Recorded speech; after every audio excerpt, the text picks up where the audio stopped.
देश के लिए और राष्ट्र प्रथम की भावना के साथ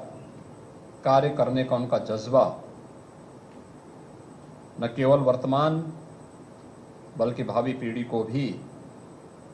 एक नई दिशा देती है। और यह कार्यक्रम विद्या भारती के द्वारा प्रारंभ किया गया है। विद्या भारती का शुभारंभ 1952 में गोरखपुर में ही हुआ था। सरस्वती शिशु मंदिर पक्की बाग से इसका शुभारंभ होता है और आज देश के अंदर ही नहीं बल्कि दुनिया के तमाम देशों में हजारों की संख्या में राष्ट्रीयता से ओतप्रोत संस्कारवान शिक्षा का केंद्र बिंदु बनकर के विद्या भारती और उससे जुड़ी हुई संस्थाएं देश के अंदर वर्तमान पीढ़ी को खड़ा करने का कार्य कर रही है।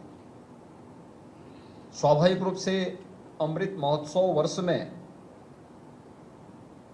विद्या भारती इस अभियान के साथ जुड़ी हुई है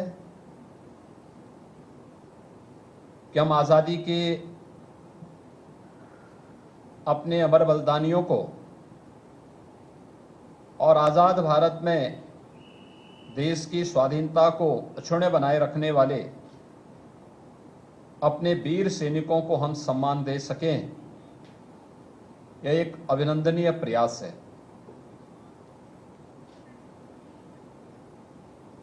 यह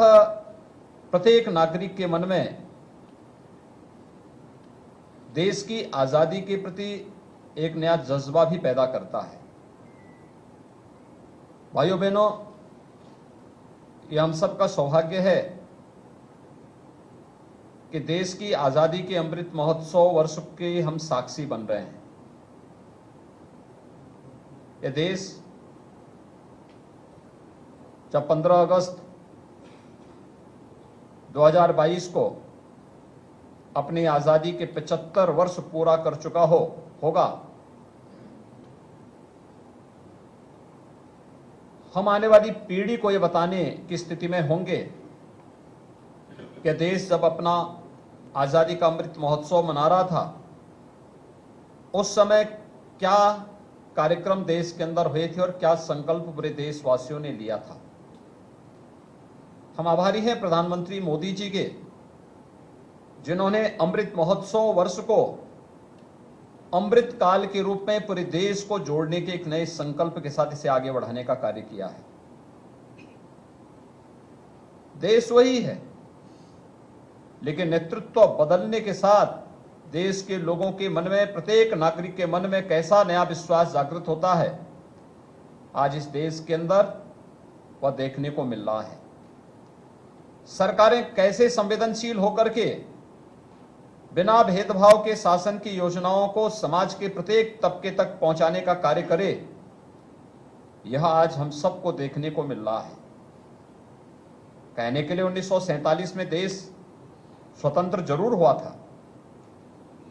लेकिन आजादी के जिन संकल्पों को लेकर के देश के महान स्वतंत्रता संग्राम सेनानियों ने अपने आप को बलिदान किया था, क्या स्वतंत्र भारत ने तत्काल रूप से आजादी के उन अमर बलिदानियों की भावनाओं के अनुरूप भारत को आगे बढ़ाने का कार्य किया था? क्या भारत के अंदर बिना भेदभाव के एक भारत श्रेष्ठ भारत की परिकल्पना को साकार करने के उस पवित्र अभियान के साथ क्या ईमानदारी के साथ आगे बढ़ा गया था?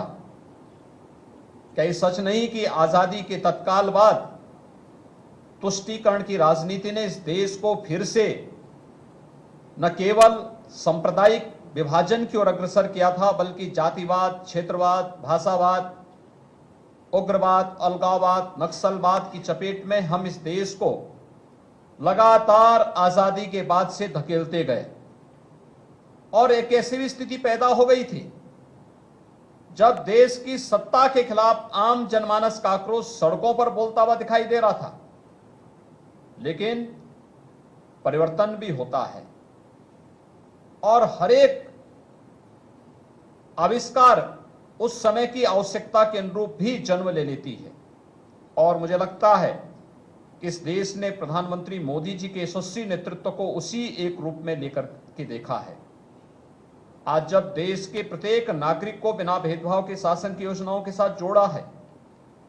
अभी 30 मई को प्रधानमंत्री मोदी जी के देश के प्रधानमंत्री के रूप में 8 वर्ष का सफल कार्यकाल का एक भव्य आयोजन होगा।